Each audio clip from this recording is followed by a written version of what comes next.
Hi guys, welcome to my kitchen. Today I'm going to take you through how we make Ugandan style chapatis.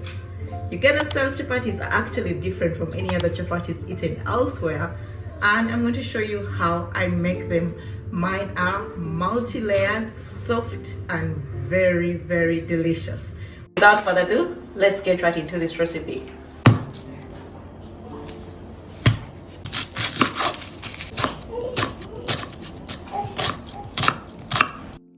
These are by far the best chapatis I've eaten, and you only need to have a red onion. I stick to red because it's more flavorful and it's really very delicious. It gives the chapatis that beautiful, I can't even explain. It gives the chapatis that beautiful aroma, and you just have to try it out. So I chop one red onion and I measure out the flour.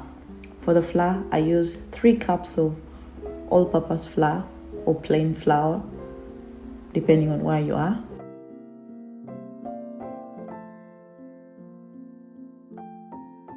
And to these 3 cups of flour, I add 1 teaspoon of salt.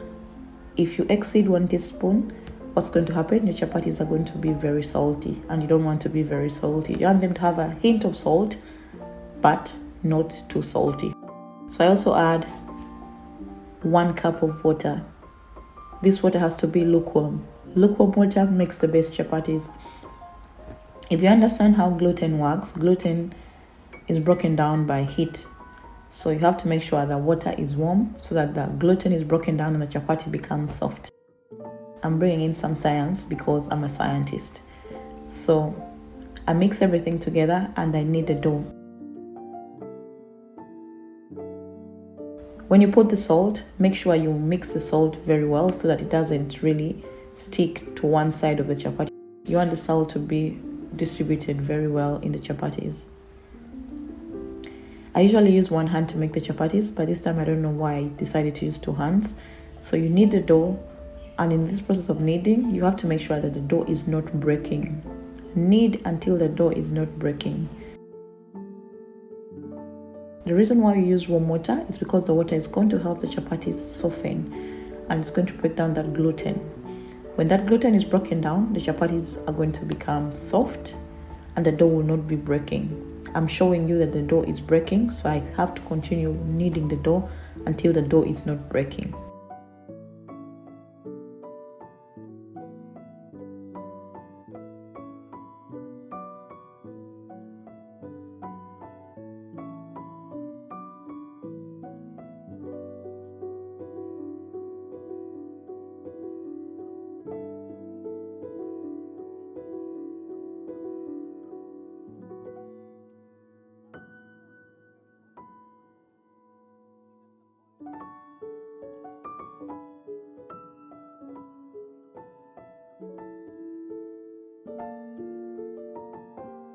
When the dough is soft, I heat up a little bit of oil in the microwave. You can use a stove if you have a stove. You heat up some oil in the microwave and pour it in.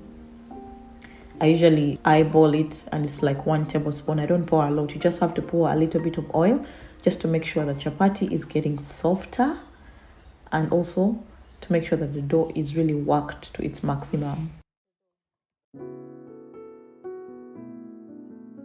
Adding the oil actually feels great on the hands also because it's warm oil. It's going to help the chapati become so much soft and it won't be breaking. If it's still breaking, the only way to remedy it is you add a little bit of flour, like 2 tablespoons of flour.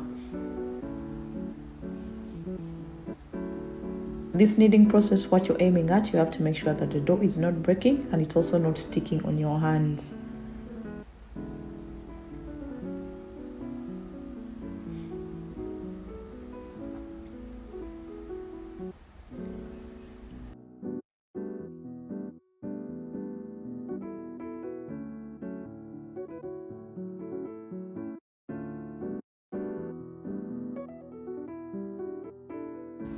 When this is done, cover it with a cling film, or you can use a kitchen towel.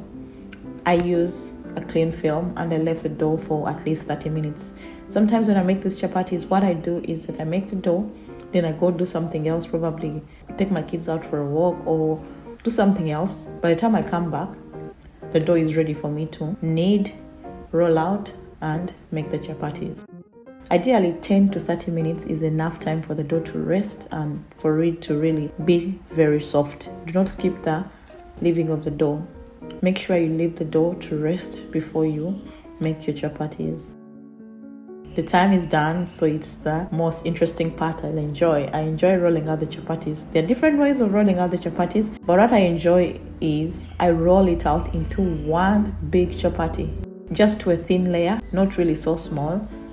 And after that, I'm going to add a little bit of that oil that I already heated up, put it on the chapati, and roll like how you'd roll a cinnamon roll.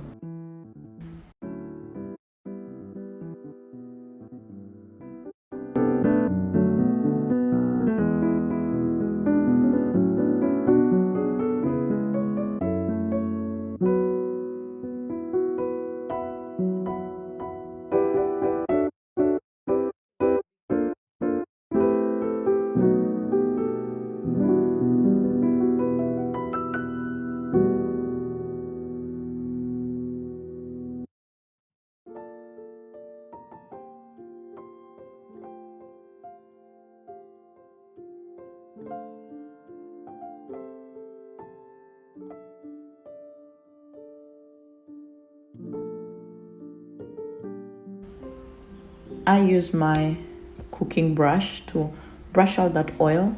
The reason why we're adding this oil, we want to make sure that we get those multi-layers of the chapati. No one wants to eat a chapati that's just one layer. I love my chapatis when they are multi-layered.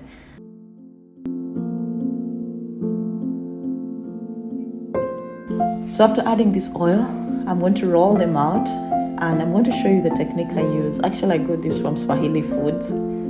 I'll link her channel down. Swahili Foods is the one that introduced me to this quick method of rolling them out so that they come to be multi-layered. I really love this step because it cuts the time into half. And after I've rolled them out, I'm going to cut them out. And usually I cut one size. It's the size that I'm going to use to help me gauge the rest of the sides, as you can see.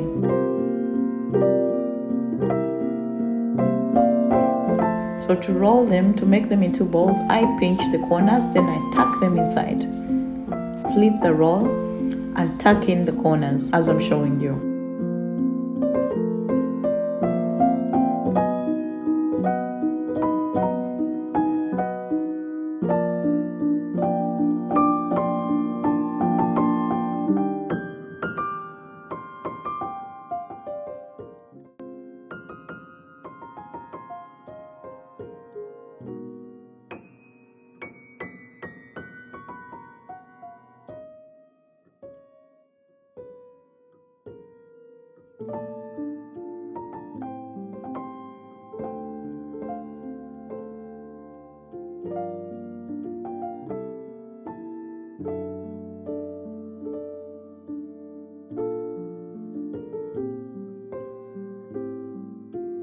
Once this is done, I roll them out into the circles, and this is going to help them form the beautiful circles that you need.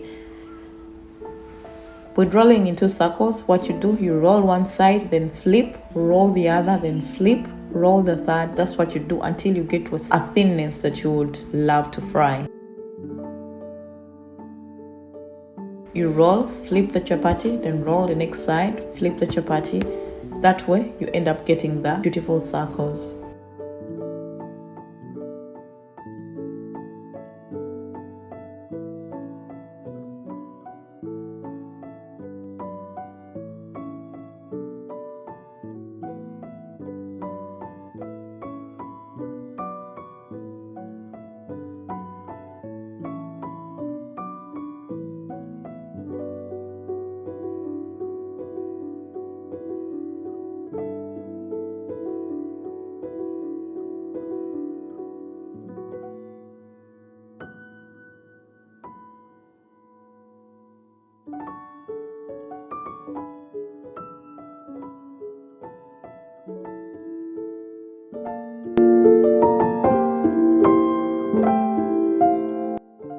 When it comes to frying, fry on medium heat. If you put the heat very hot, what's going to happen? Your chapatis are going to burn and they're also going to become very hard.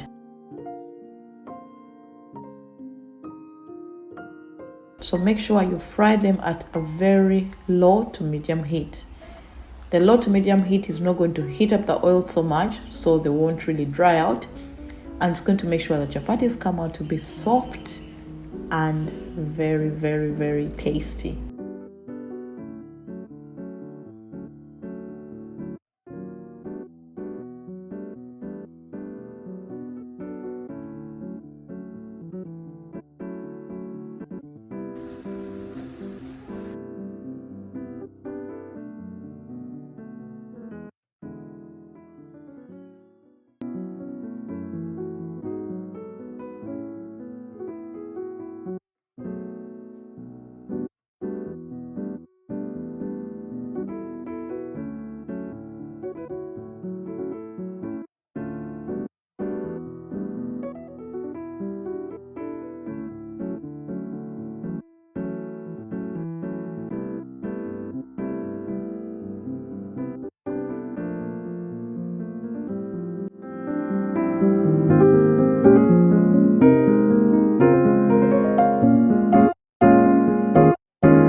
That's my recipe of how I make these beautiful chapatis. I hope you've enjoyed this video, and if you have, please subscribe to my channel. I'll be sharing more of my recipes, what I eat in a day.